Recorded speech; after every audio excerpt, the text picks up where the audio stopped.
retenir que les députés provinciaux ont, en plus de leur mission de légiférer par édit et de contrôler le gouvernement, celle aussi, c'est-à-dire l'autre mission de représenter le peuple centre-kassaïen. Lorsqu'ils vont en vacances parlementaires dans leurs circonscriptions respectives, les rapports qu'ils déposent sont chaque fois répétitifs. Ils portent notamment sur les tracasseries policières, l'enclavement de nos territoires faute de route, les érosions dans la ville de Kananga et dans les territoires, l'absence des infrastructures scolaires et sanitaires. Ces rapports-là reviennent très souvent. Mais se trouvant à Kinshasa, et c'était pour rencontrer le président de la République, j'ai dit non. C'était pour répondre collectivement à l'accusation portée devant le Conseil d'État par le gouverneur de Chu et portée contre les vice-premiers ministres chargés de l'Intérieur, Sécurité et Affaires coutumières, pour avoir désigné un intérimaire, c'est-à-dire le vice-gouverneur, et contre le président de l'Assemblée provinciale pour avoir transmis la motion de censure devant la Cour constitutionnelle en prétendant que cette transmission était illégale. Les députés provinciaux se trouvant à Kinshasa, je pense, ont accompli leur mission de représentation auprès du chef de l'État. Ils ont expliqué à son Excellence, Monsieur le Président de la République, les problèmes pressants qui requièrent de solutions urgentes au niveau national. Il existe des problèmes qu'on ne peut résoudre que par l'intervention du pouvoir central. C'est notamment l'insécurité qui se généralise dans la ville de Kananga, devant laquelle les pouvoirs provinciaux ou locaux, disons, se présentent impuissants. Le retour des grèves 7 pour l'entretien de la route Kananga-Kalambambouche, les érosions qui risquent d'effacer la ville comme chef-lieu de la province. Aujourd'hui, avec l'accord de tous les députés, je mettrai le mémorandum à votre disposition pour vous en convaincre à ces sujets. Le président de la République, chef de l'État, son Excellence M. Félix Antoine Tshisekedi Tshilombo, a accordé l'oreille attentive à notre mémo et promis de répondre le plus rapidement possible. Aujourd'hui, liant l'acte à la parole, CREC 7 est de retour sur la route Kananga-Kalambambouche.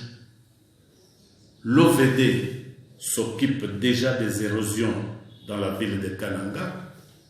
Foner est venu en délégation dans notre province et le projet Tshilejelo s'ajoute. Pourquoi, monsieur le journaliste, n'informez-vous pas la population de ce qui s'est fait par l'effort de vos députés provinciaux et dans l'intérêt de cette même population? Mesdames et messieurs les journalistes, pour l'excellence de votre métier, on ne l'a pas créé. Donc, la naturalité ne va pas plus loin au-delà de ce que nous avons trouvé. Je dis bien tout ce qui vient après, les tribus, les familles, les ethnies, n'a pas un caractère naturel. La province, par exemple, est une agrégation conjoncturelle liée aux intérêts de tous et ne peut se prévaloir d'une quelconque naturalité. L'évolution des structures administratives démontre que depuis la création de notre pays, nous sommes partis de Congo-Kasaï comme premier district. Et le Congo-Kasaï regroupait le Kasaï et l'ancienne province de Léopoldville. Ensuite, le district de Lualaba, chef-lieu le Sambo. Plus tard, le district du Kasaï, chef-lieu Luluabour-Malandi. Après, province du Kasaï jusqu'à l'indépendance, ayant comme chef-lieu Luluabour-Kananga. Après l'indépendance, cette structure, elle est conjoncturelle, comme je l'ai dit. Nous sommes passés le Kasaï en 5 provinces de 62 à 66.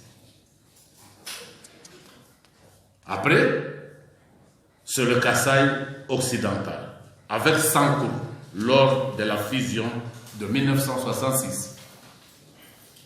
Aujourd'hui, Kasaï central. L'élément qui nous unit, c'est l'esprit du bon vouloir vivre ensemble, c'est-à-dire l'acceptation réciproque de l'un par l'autre. Si on ne s'accepte pas, les provinces dans sa configuration actuelle n'existent pas ou ne doivent pas exister. Posons-nous des questions, quelques questions. Est-ce que vous vous demandez pourquoi le Kasaï fut la première province à se démembrer immédiatement après l'indépendance en août 1960? Est-ce que vous le savez? Est-ce que vous vous demandez pourquoi le Kasaï, en 1962, fut la province la plus démembrée? Elle a donné naissance à 5 provinces. Est-ce que vous vous demandez...